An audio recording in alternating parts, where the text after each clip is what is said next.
So we just want to say that for the video, just to give points out. The Marsha tells us, we talked about the winter yesterday, and that one of the issues Sanhedrin was concerned about was the winter, and we noted that the destruction was not which is the summer. But the Marsha obviously correctly points out that the siege began in Teves, which is the winter.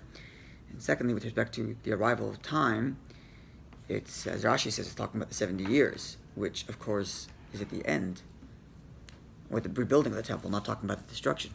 And the point they're making is that your destruction will be successful at least for 70 years. Okay. It's interesting, it's almost like 70 years in Russia too.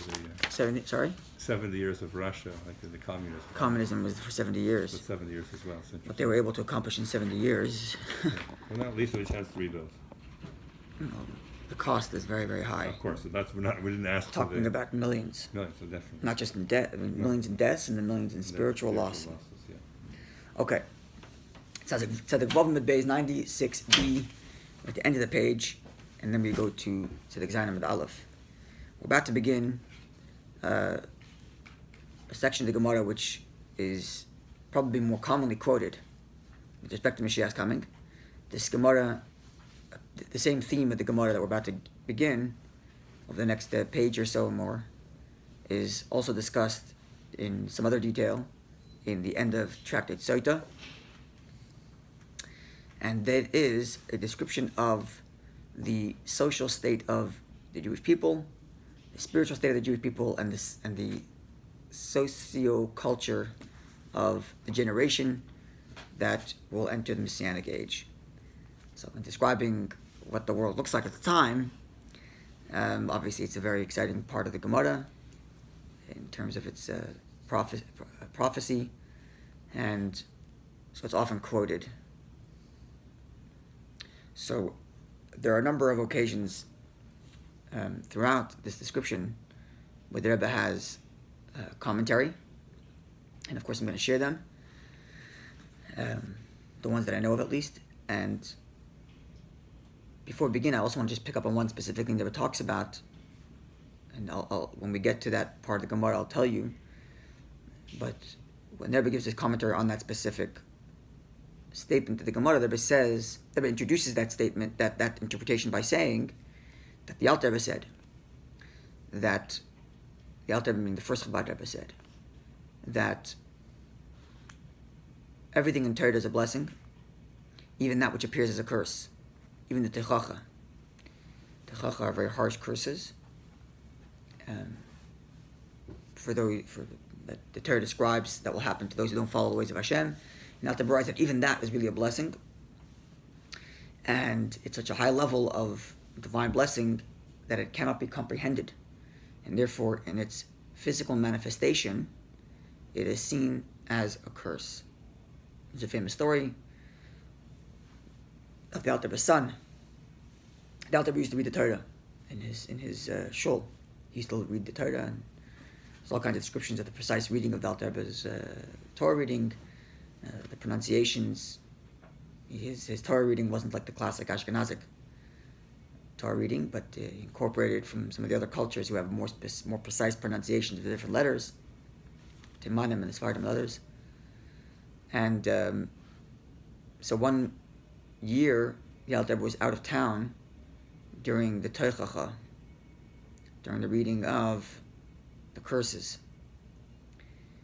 And the Alter Rebbe's son, who later became the next Rebbe, the second Rebbe, Rabbi Dov Ber, heard the reading from whoever was the replacement reader, and got so alarmed by the curses, he got physically sick from listening and hearing the curses. And there was a question about whether he can fast on Yom Kippur. And how many months after? How many months is it? How many weeks is it? Well, if it's just a few weeks, it's going to be in. How many weeks is it? Kitavo. Sorry. Parshas Kitavo. So you're talking about 4 weeks later, 3.5 weeks later, something like that. That's how sick he got. So they asked him, "This is not your first time hearing the Teichacha. You heard it last year. You heard it the year before." So he said, "When my father reads it, all I hear is blessings." It's the famous story. At any rate, I'm saying this because the Rebbe applies this to some of the statements about the generation of Mashiach's coming, which at their surface level the Gemara seems to be talking negatively about the generation. And at least in one instance that I found where the Rebbe gave this introduction, he describes how that negative can be used in a positive sense. So I'm saying this as an introduction because, God willing, what we'll attempt to do is, where I haven't found commentary in Chassidus or from the Rebbe, we're going to attempt at least to find some positive spin, some positive way of viewing that which appears in the Gemara to be a negative description of the time and generation. And specifically, Rebbe talks about not just how it's a blessing, but rather how we can use this circumstance in a positive way, even though the circumstance that the Gemara is describing on the surface is a negative circumstance. We're going to try to use it in a positive. Rebbe talked about how you can use that negative or seemingly negative character trait of the generation in a positive manner, and we're going to attempt to do that for the other statements as well. So that's the intro. Now let's begin. But first, the Gemara itself gives an introductory statement, kind of, to this, the kind of segue into that section of the Gemara describing that generation. It says the Gemara like this. Second to last line, so the Vavam Beis, 96b, the very second to last line, middle line, the word is Amar Le. Amar Le Rav Nachman Rabbi Yitzchak. Rav Nachman tells Rabbi Yitzchak. I imagine this is a question that many sages have asked of many sages, and people ask of other people all the time. Misha Mislach, have you heard anything, Amos Asi Bar Nafli?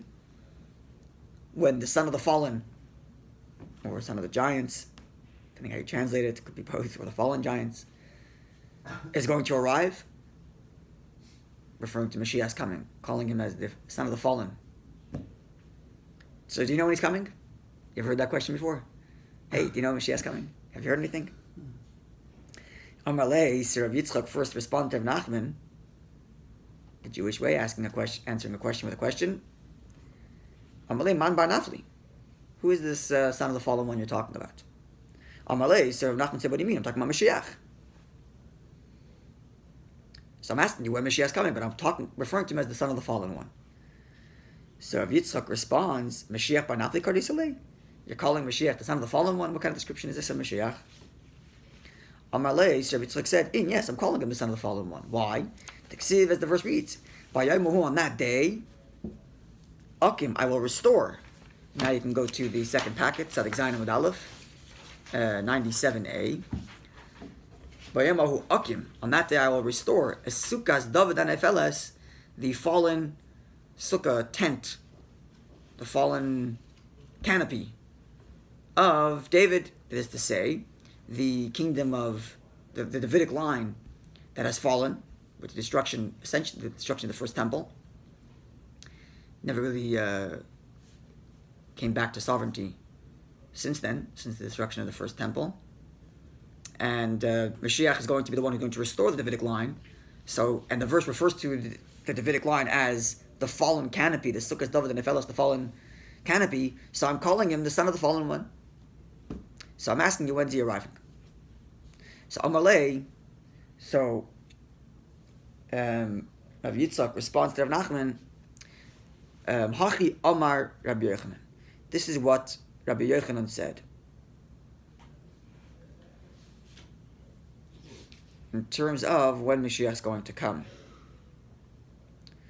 Dor sheben David ba, the generation that Mashiach is going to come. And this could also be a different meaning for why it's called the fallen, why it's called the fallen tent of David. And it also answers this question when Mashiach is going to come. And this segues into the description, the section of the Gemara describes the generation of Mashiach's arrival. So he says, this is what Rabbi Yochanan said. Darish ben David ba, the generation that the son of David, Mashiach, will return.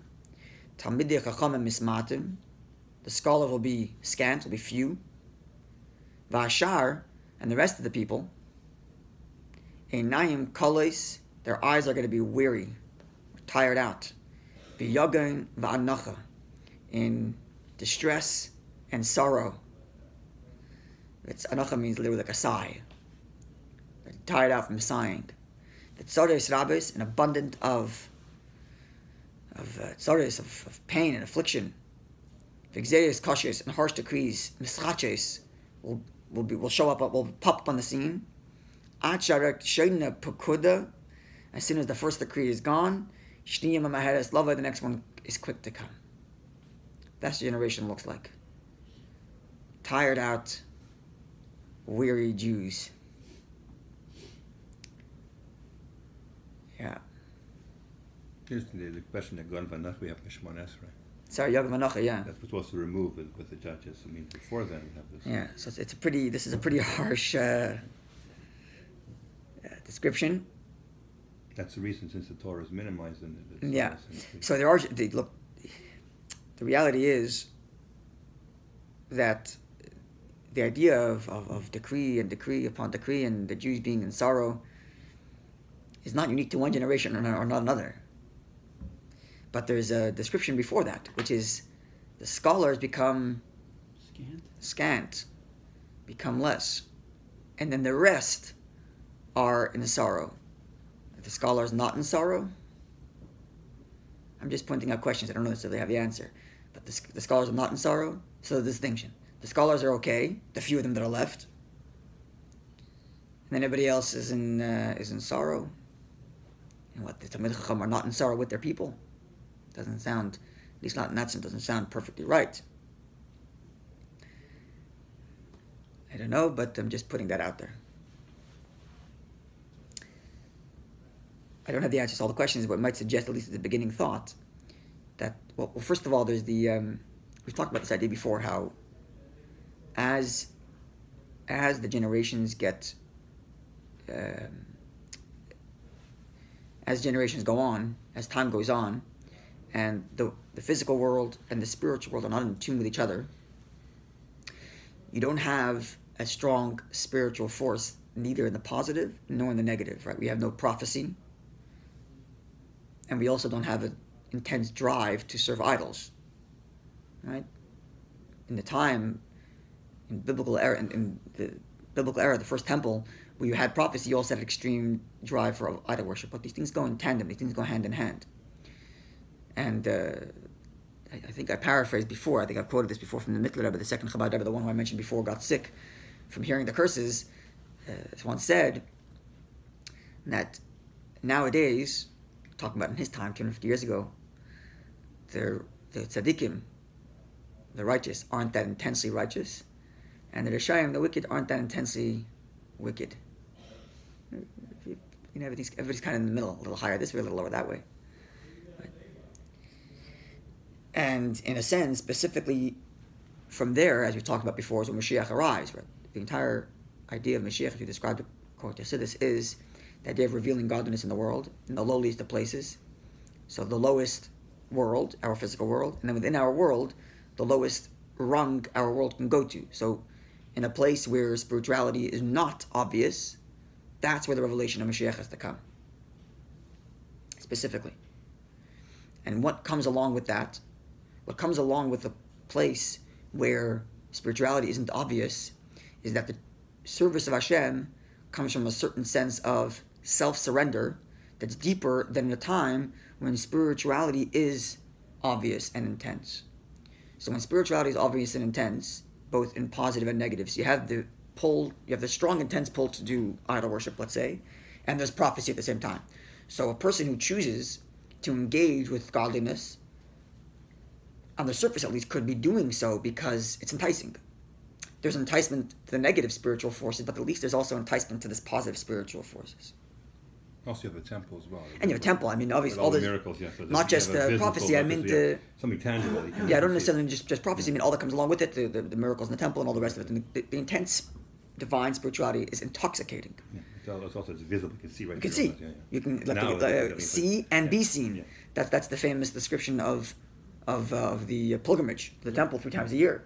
So that's very intense spirituality. So someone who dedicates himself to Torah, to godliness, is in a sense out of, I don't want to say selfish pursuit, but it's certainly self-fulfilling. That there's a very intense spiritual push and pull. Whereas in a generation where, like ours, where spirituality is not intense neither for the positive or the negative. One who dedicates himself to Torah is really doing it because they decided this is right and fully dedicate themselves to it, even if they don't feel the spiritual pull of it. At least not as intensely, of course. One who digs can find it, but it's certainly not as intense and not as obvious. Right? Or another way of putting it is, the spiritual pull and the intense spiritual pull of temple times is superimposed by the intensity of the temple revelation, or prophecy's revelation. Whereas today, the spiritual pull that a Jew would find in Judaism is because he seeked it out. That's what's required now. You have to seek it out. So there's a certain sense of bittul, humility.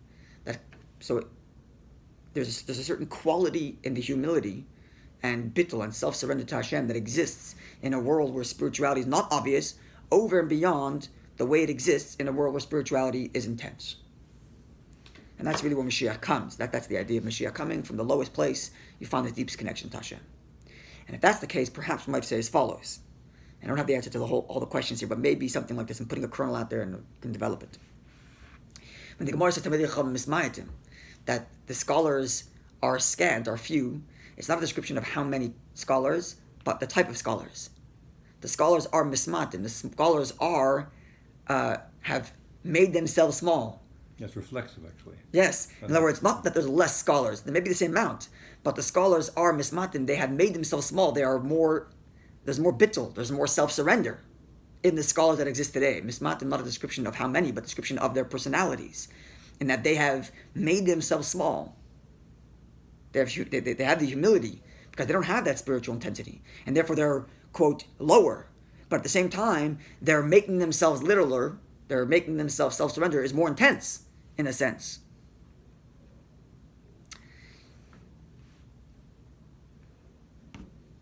I'm just suggesting something like that.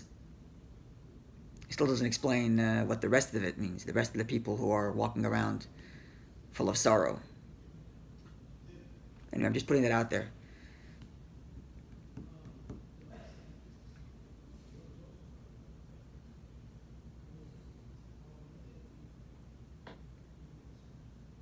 Maybe it's also a description of them, the rest of who they are. Meaning they made themselves so humbled. What's become of the rest of them? The rest of them, not the rest of the people, but the rest of the very scholars themselves who have made themselves so humble. What's with the rest of their personalities? It's walking around in distress because of the other people's, because of their fellow Jews' distress. Maybe we can learn it like that.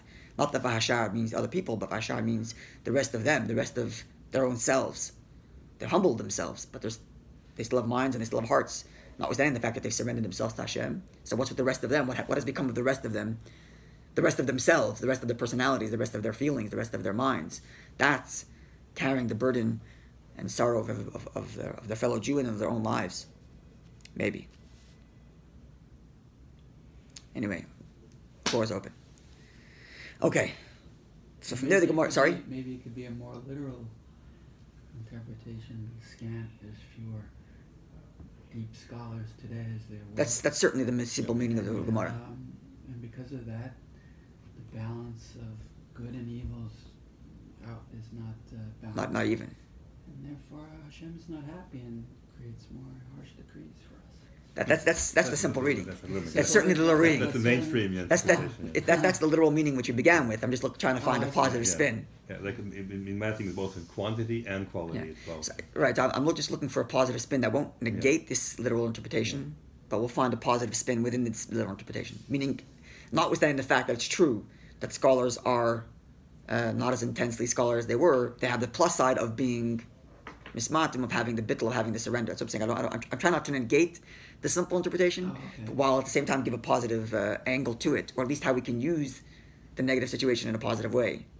Meaning, precisely because we have lower levels of scholarship, as it were, we can be mismatim, we can belittle ourselves, so to speak, in a deeper connection to Hashem. Maybe I'm trying to find a positive angle within this.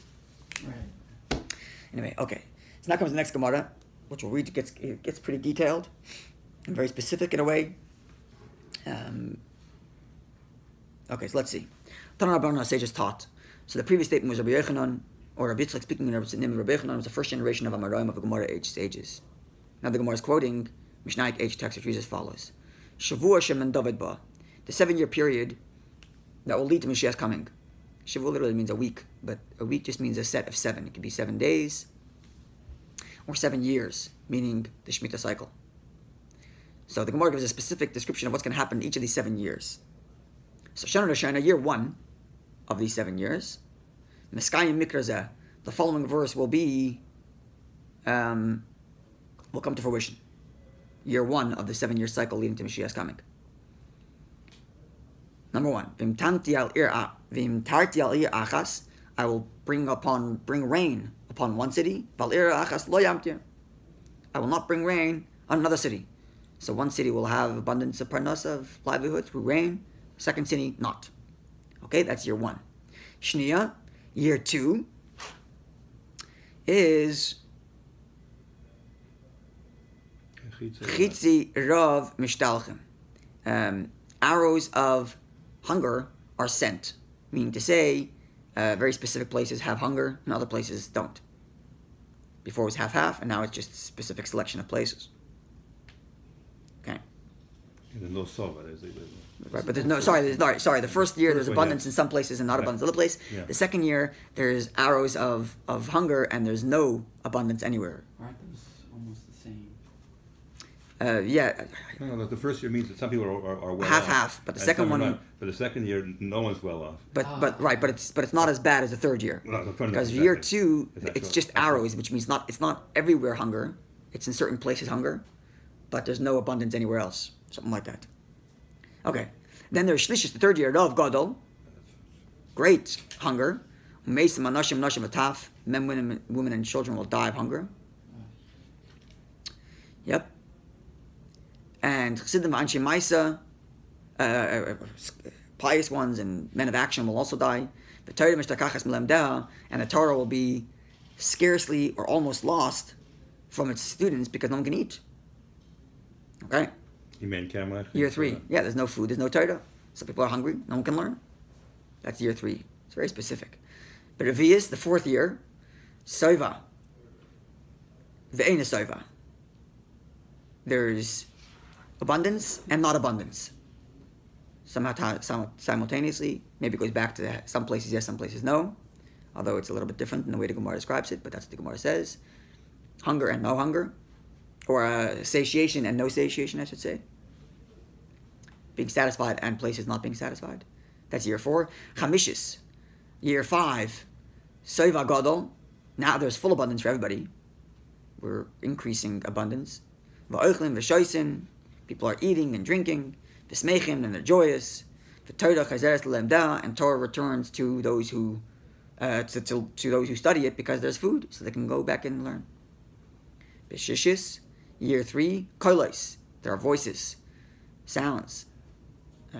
2 different interpretations, which are kind of together, Rashi says. One is that there's announcements that Mashiach is coming, or the great shofar sounded, as described in Isaiah, the great shofar that sounds the preceding of Mashiach's coming. So that's the year 6. B'shvius, year 7, milchamos, battles between Jews and non-Jews. Then Batzoi Shvius, at the end of the 7th year, Ben David Ba, Mashiach arrives. That's the very specific description of the 7 years. First year, some cities rain, some cities no rain. Year 2, arrows of hunger, which means it's not so intense, but it's prevalent.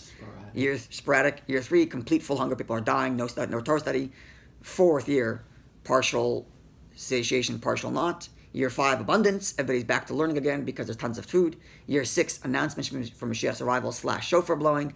7th year is battles between Jews and non-Jews. And finally, at the end of the 7th year, Mashiach arrives. Very specific description. So, Amar Rav Yosef. Rav Yosef says, so this is the end of the Mishnaic age text. Now Rav Yosef, who's a sage of the Gemara, a couple of generations later, makes the following comment. How many 7-year cycles did we have that were exactly like this? Fully awesome, Mashiach didn't come. So what's this description here?